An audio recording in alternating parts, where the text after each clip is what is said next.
All right, guys, welcome back to the book of Exodus. Here we are talking about how people are going to, in Taylor's words, exit from one place to the next. And I love this. We're going to cover just, you ready for this? One chapter. One chapter, guys. Exodus 6. We got this. With the Lord's help, we got this. And so what I love about Moses, and Wiersbe reiterates this, is as leaders, as servant leaders, one is that you have to spend time with the Lord in order to get to this point. You got to spend time with the Lord. You got to pour out your heart. Moses in Exodus 5, he pours out his heart. He's like, God, I've heard from you, but why are you doing this? It's okay to actually talk this because you want to seek God's strength. You want to seek God's wisdom. So if you're just keeping it in and never talking to the Lord, you know what happens? You begin to shut down. So at least Moses is expressing his frustration. I have to tell you, in this calling, whatever it is in your life, even as a stay-at-home mom, I promise you some of you are frustrated. Well, seek the Lord's wisdom. Seek His direction. He'll give it to you, but you got to ask Him for it. So in Exodus 6, God says, I'm going to answer you, Moses. But the Lord replied to Moses, now, you are going to see what I will do to Pharaoh. He's like, oh, good, I'm glad you asked, Moses. This is what we're going to do. He will let them go because of my strong hand. He will drive them out of His land because of my strong hand. Twice he says, oh, by the way, it's going to be my strong hand.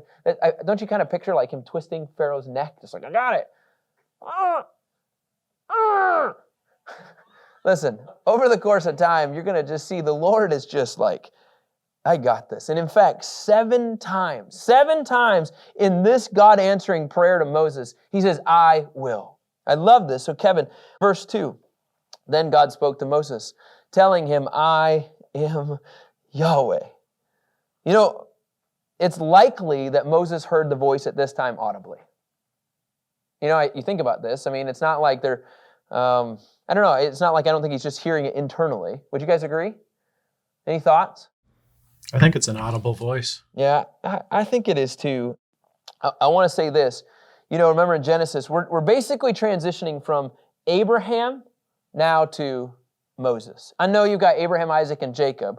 And he says this in Exodus 6:3, I've appeared to Abraham, Isaac, and Jacob as God Almighty, but I did not reveal my name Yahweh to them. Isn't that cool? So I'm just going to draw up here just a simple, it's just for the sake of a visual here. You have Abraham in Genesis, and now all of a sudden, he's going to Moses. Okay, so here's what's going to happen. In this transition, okay, guys, of delivering the seed, Jesus being the deliverer of the seed. This is a cool image here. I believe what you're going to see is an outline, okay, of the Pentateuch. You're going to see the outline of Genesis, Exodus, Leviticus, Numbers, and Deuteronomy in one chapter. It's pretty cool. So number one, what you're going to see is that God begins to establish His covenant. Okay, now watch. He says, okay, in verse 4, I also established my covenant with them. Now go back to verse 3. Who did He establish His covenant with? Abraham, Isaac, and Jacob. Okay? Go to verse 4 if you would. With them to give them the land of Canaan, the land they lived as foreigners. Okay, so in Exodus 6, verse 4, you're going to hear this language of establishing the covenant. For the sake of time, just so you know, it's in Genesis 15, Genesis 17, Genesis 22. It's a cool picture of what you see. In fact, Kevin, go to Exodus 6, verse 4 again. Exodus 6, verse 4. Now watch this. It says, they're going to live in land as foreigners. Okay? Just as a reiteration of, as followers of Christ, Paul says we will be strangers. We will be aliens. Even the Israelites felt like that at the very, very beginning. So as a part of the delivering the seed, it's never going to feel natural. Kevin, if you would go to verse 5. Furthermore, I have heard, this is God talking to Moses in response to his complaining, in response to saying, God, I don't know about this. I've heard the groaning of the Israelites, whom the Egyptians are forcing to work as slaves. And I have remembered my covenant. God has remembered all that He's established in the book of Genesis. I've remembered this. I'm establishing my covenant. Okay, so now this is really cool. Okay, number 2 then, what you're going to see as an outline of all 5 books, Genesis, Exodus, Leviticus, Numbers, and Deuteronomy. What you're going to see, as Sale Hummer says, is, oh, by the way, as I establish my covenant, okay, He's going to deliver His people. So once He establishes the covenant, so in Exodus 6, verse 6, watch this. Therefore, it says this, tell the Israelites, I am Yahweh.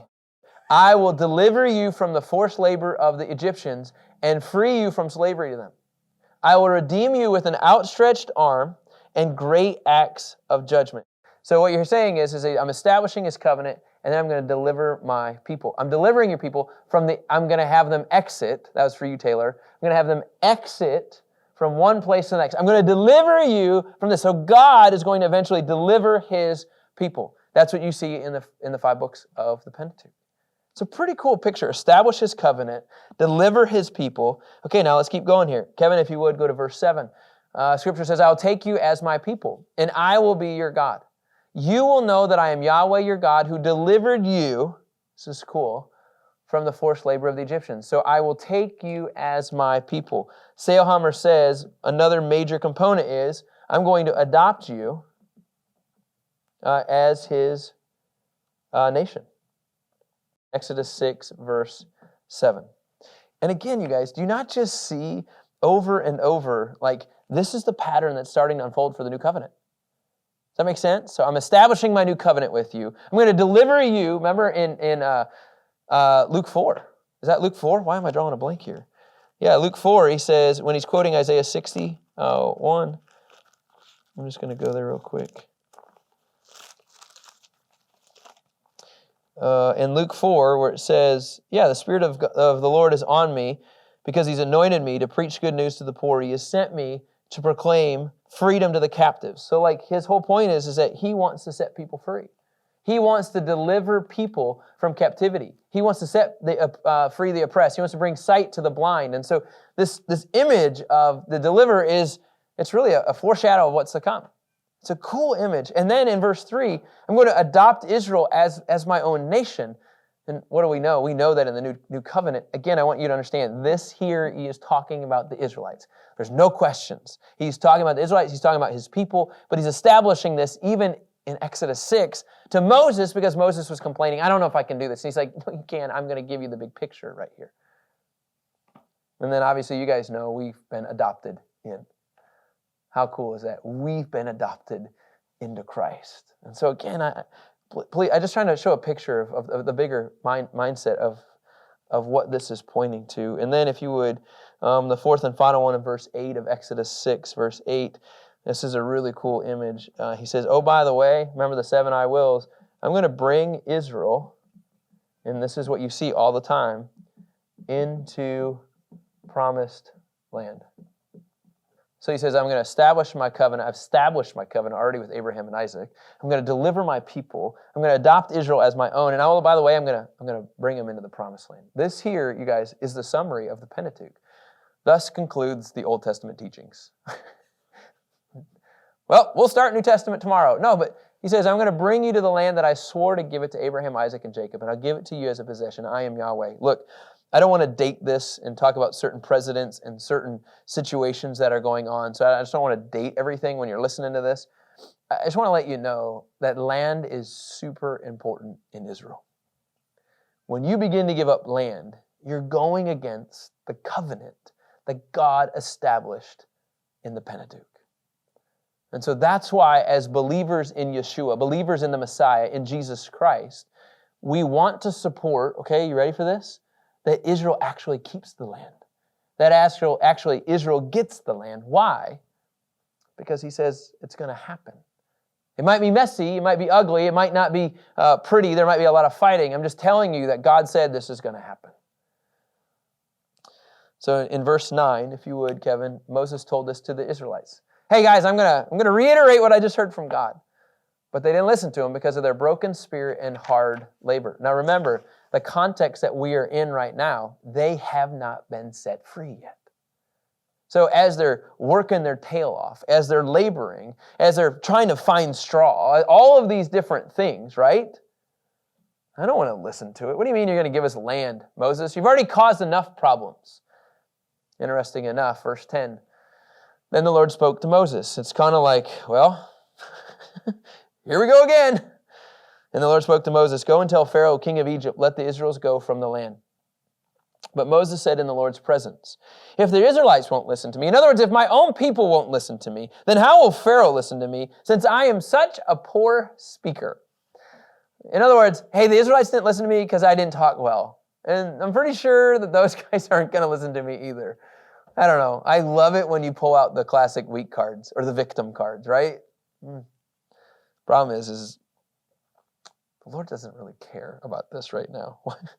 You know what I mean? It's kind of like, oh, I'll make sure they listen. And in fact, he says this, then the Lord spoke to Moses and Aaron. He gave them commands concerning both the Israelites and Pharaoh, king of Egypt, to bring the Israelites out of the land of Egypt. Have you guys ever worked with your kids before? And like they've complained one time and then you deal with the complaint. But then the second time they complain, it's just like, whatever. I've already heard that one, Moses. That's exactly what God does. Am I right? It's like he doesn't give them any cushion to dialogue. He goes, it's fine, whatever. Oh, by the way, this is what I need you to do, Moses. I don't really care that you can't talk. I've already been over all this. And so that's what happens. In verse 13, thus concludes, Moses, deal with it. Now, watch this. This is kind of crazy. We hit a pause button, okay, right here. Okay, so we've already outlined the Pentateuch based on verse 4, 6, 7, and 8.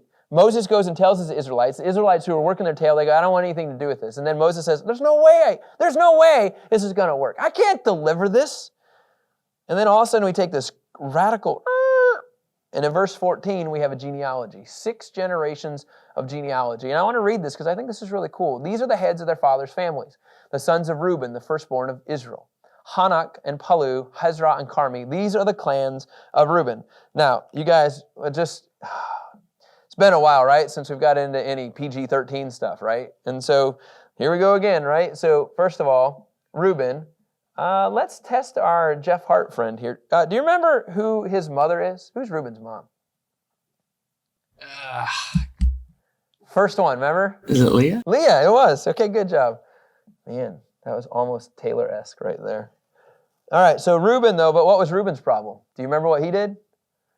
Remember, he had sex with his father's maidservant, Bilhah, right? So just out of nowhere, Genesis 35:22. So Reuben isn't like the great guy, right? But that's the lineage that we're talking about.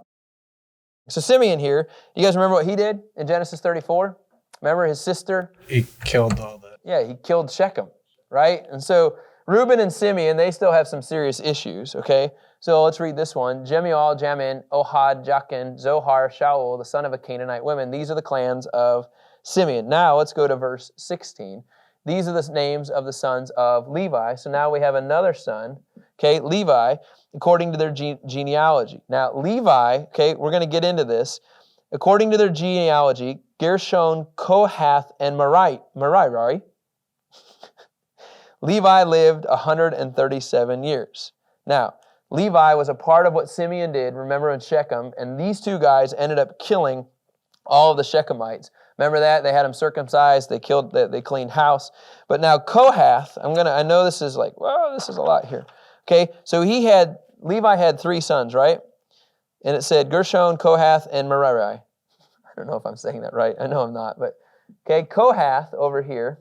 Okay, we're going to come back to Kohath, okay? Then what we have is the sons of Gershom, and it lists the sons of Gershom. Then in verse 18 it says the sons of Kohath, Amram, Izhar, Hebron, and Uziel. Kohath lived 133 years. Now Amram is who? Abraham's father. Moses' father. I know what you meant. Right, what you were thinking just came out differently. Okay, so here you have, through Levi, he has a son, Kohath. He has 3 different sons, but then Kohath has multiple sons as well. It says he has 4 sons. One of them is Amram, which Amram is what we know. Just so you know, in verse 19, it says the sons of Merari. I don't know. These are the... Merari, like Ferrari. Yeah, thank you. Merari is the sons of Ferrari. Okay, that was good. Sons of Ferrari. Verse 20, whatever. I'm getting there somewhere. Okay, so Levi goes to Kohath. Kohath goes to Amram. Amram married his father's sister's Jochebed. Taylor, when you read that sentence, what's your first thought? Slept with his aunt. Yeah, it's kind of weird. Amram slept with his aunt. Kohath, that's his father. His sister is Jochebed. So Amram then and Jochebed, so I'm going to write this here, okay, become parents to, and it says that they bore then Aaron and Moses. And so what I love about this whole list of people's names is that the people of importance and the people that nobody knows, they're all listed. It's kind of a cool, but it's very specific. And so in verse 14, you're going to get to, the sons of Reuben. In verse 15, you're going to get to the sons of Simeon. And then in verse 16, you get to the sons of Levi. Now, right now, these are the sons of, Jeff, do you remember? Leah. Leah is the mom, right? Kevin, I know it bothers you. Judah got left out. We're going to get to Judah here at the little bit, but at the very beginning, you have Reuben, Simeon, and Levi. And then Levi has 3 sons, Gershon, Kohath, and I think Jeff helped me practice this, Merari, like Ferrari. Okay, so you have Gershon, Kohath, and Merari, these 3 sons. So I want to do this just so you can kind of see. So, and this is important to understand where the deliverer came from. Okay, Moses, in the context of the deliverer being Moses, okay, Moses comes from a Levite family. Okay, so Levi has 3 sons. Now in verse 17, they list the sons of Gershon. Okay, in verse 18, the sons of Kohath. Okay, and then it says in verse 19, Merari. But in verse 18, this is important. Kohath has 4 sons, and one of those sons is Amram. Kevin, do you remember who he's the father of? Moses. Moses. How do we know? Because in verse 20, watch this. Amram, okay, he's one of the 4 sons of Kohath, okay? And really, I should do that. I should put here, just so you see, Kohath. Levi to Kohath to Amram. And then it says, Amram marries his father's sister, Jochebed. Taylor, in practical terms, who is Jochebed? His aunt. So it's kind of weird. Amram has relations with his aunt, Jochebed.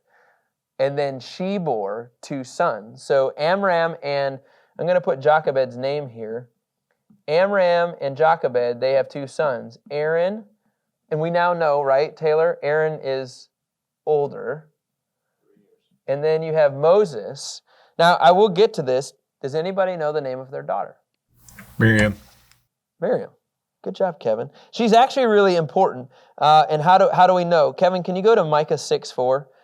I think this is cool because Micah 6:4 emphasizes like the validity of what the scriptures say. I brought you from the land of Egypt and redeemed you from that place of slavery. I'm delivering you from this, and I sent Moses, Aaron, and Miriam ahead of you. So Miriam is a major part of this. And here you have the 3 of them, this family members that are involved that comes from Amram marrying his aunt Jochebed. It's a little weird. I totally get that. Now in this, okay, the sons of Isar, okay, are Korah, Nepheg, and can I just throw out something? The word Nepheg, do you guys know it means clumsy? Anyway, moving on, all right? These are Moses' cousins. And then verse 22, you have the sons of Uzziel, all right, and Uzziel, and then they list them. So you have basically he's listing the lineage of the 4 sons of Kohath. Okay, does that make sense? Now in verse 23, let's keep going here. Aaron married, now Aaron is in the lineage, right? He's a Levite. Aaron then ends up marrying Elisheba, okay? Daughter of Amminadab.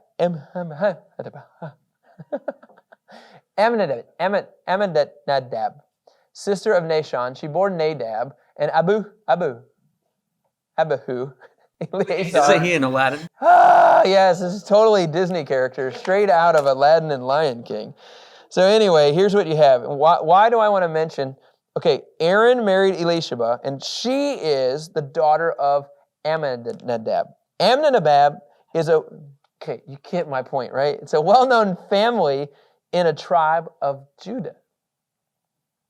Okay, so now the lineage that we have, these are called Levites. Levites, right? They are priests that are going to be functioning in this lineage. But now in this, Aaron, one of the sons of Amram and Jochebed, marries Elisheba, who's in the lineage, she's in the lineage of the tribe of Judah. Does that make sense? So, Kevin, can you go to the text, Numbers 1:7? Numbers 1:7 just kind of keeps putting all of this together. Numbers 1:7 just says this.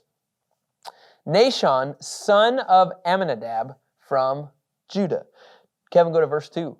Numbers 1 verse, no, don't do that. I'm sorry. Numbers 2 verse 3. Numbers 2 verse 3, if you would please. Again, you already know now, it's in the tribe of Judah. Judah's military Just the leader of the descendants of Judah is Nahshon, son of Amminadab. So over and over, you're going to see Amminadab tied with Judah. So Kevin, now can we go back, if you would, to verse 23? And so I just want to say this. I'm going to attempt to write this name down. Amminadab, okay, is in the line of Judah. So here you have Levites and Judah, right, coming together. Now we know that Judah eventually leads to David, correct? And then we eventually know that in the line of Judah it leads to the Messiah. So it was important to list the daughter of this family member and how it all comes together. Can you imagine Aaron's family, just Aaron's family, the speaker now who, on behalf of Moses, the lineage of the Levites and Judah? That's an incredible, powerful image of what his family is going to look like. I think it's a cool image. There's a lot there, but Kevin, if you would go to verse 24.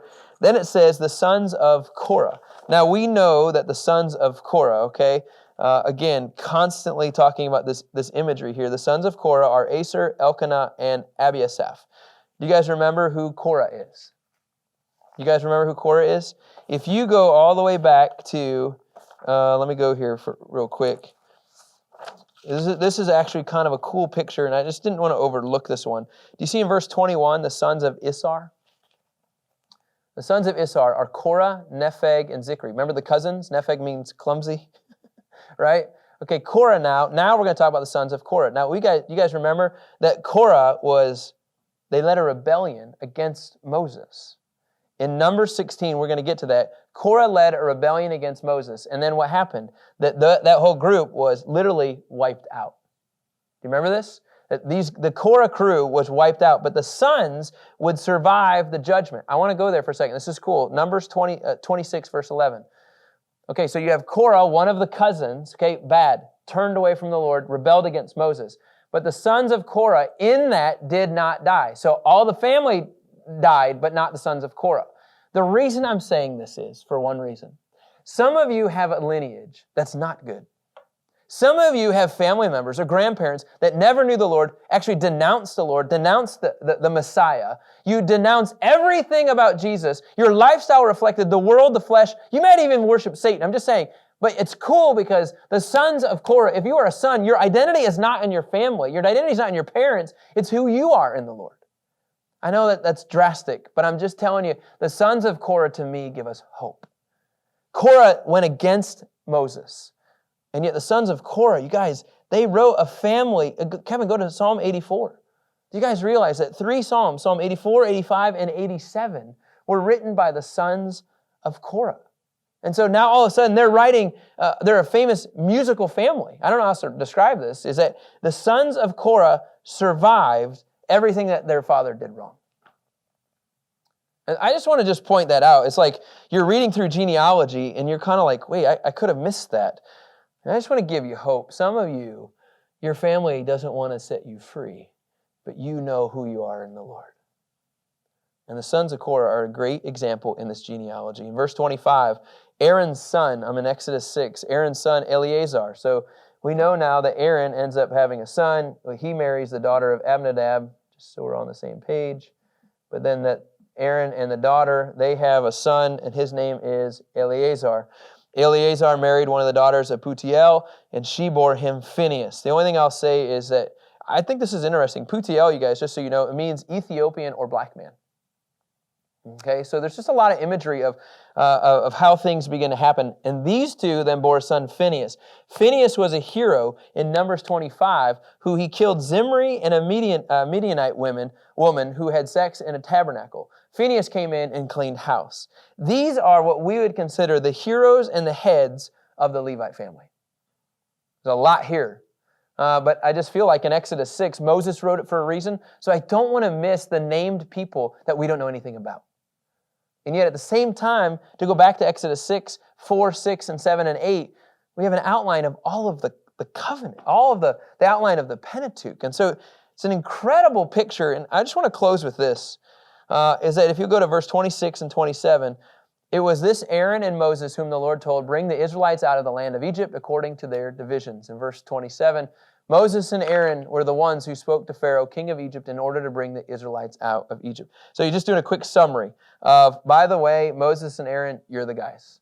It's going to come through the Levitical lineage. And Warren Wiersbe, our buddy back here, the commentator, he always just said, God's calling always means God's enabling. It's true. And so even though Moses was frustrated, he didn't think it'd happen, God said, no, it's going to happen. And oh, by the way, I've established a genealogy, and I'm going to prove to you that's going to happen. And what I love is, and this is where I'm going to make you think. In Genesis 15, verse 16, it talks about a prophecy that I believe we just read from in the genealogy. It says, in the fourth generation, they will return here. For the iniquity of the Amorites has not yet reached its full measure. In other words, the sin hasn't happened. There's more sin that needs to take place, right? With the Amorites, more wickedness, more iniquity needs to take place. But how do we know when that's going to hit? It's when the fourth generation is returning. Now, we talked about this in the break because this is kind of an interesting conversation. It's the fourth generation that's been in bondage, right? Think about this. Fourth generation that's been in slavery. So now, if you go to Exodus 6 and this lineage that we're talking about, I believe we're going to see fulfillment of the prophecy. Now watch, in Exodus 6, verse 16, this is the first generation. The first generation is going to be the sons of Levi, Gershon, Kohath, and Merari. That's the first generation. Why? Because we talked about this. The 12 sons of the tribes of Jacob, right? They're not in bondage. Is that correct? These are not the guys that are in bondage. It's going to be the sons that are going to be in bondage. That's the first generation in verse 16. In verse 18, then you're going to get into Moses' father, which is Amram. He's going to be the second generation, okay? So you have the one father, it's going to lead to another father. Then it's going to go to verse 20, okay? Then you have Moses and Aaron, that's the third generation. And then the fourth generation that we believe is going to walk out into this fulfillment is in verse 23, Aaron's sons, Eleazar, okay, Ithamar, those names, Nadab and Abihu. And so you have four generations, okay, Abihu. Four generations that are going to come back according to Genesis 15, 16. Hamilton, one of the commentators, kind of spelled that out for me. It really has made me think. It's a tough one to figure out. But I do believe that Genesis 15 talks about the fourth generation, and this makes sense, but you really have to spell things out. And so anyway, I'd encourage you guys to dig into that a little bit more. There's a lot there, but I believe that everything points to the deliverer. You believe that the lineage of the Levites points to the Messiah. One little name, the daughter of Abinadab, who marries Aaron, is in the lineage of Christ. So this is what you have, Exodus 6. I don't know, I just feel like there is a lot more there, but I'm not going to go there today. Just keep digging in, you guys. Just keep digging in. I'm really proud of you guys. If you have questions, keep writing it on the Revive Schools website on your interactions, because I know people are interacting. Keep digging into the reading guides. You don't have to get through everything, but just use this as a frame of reference to keep pointing you to more meat, to more substance. I know we could always go deeper. I know that we could hammer out a whole lot more, but when you're going through the Bible in 2 years, it's a lot. So I just want to say thanks for plowing through the Word of God, and I will see you tomorrow. Thanks.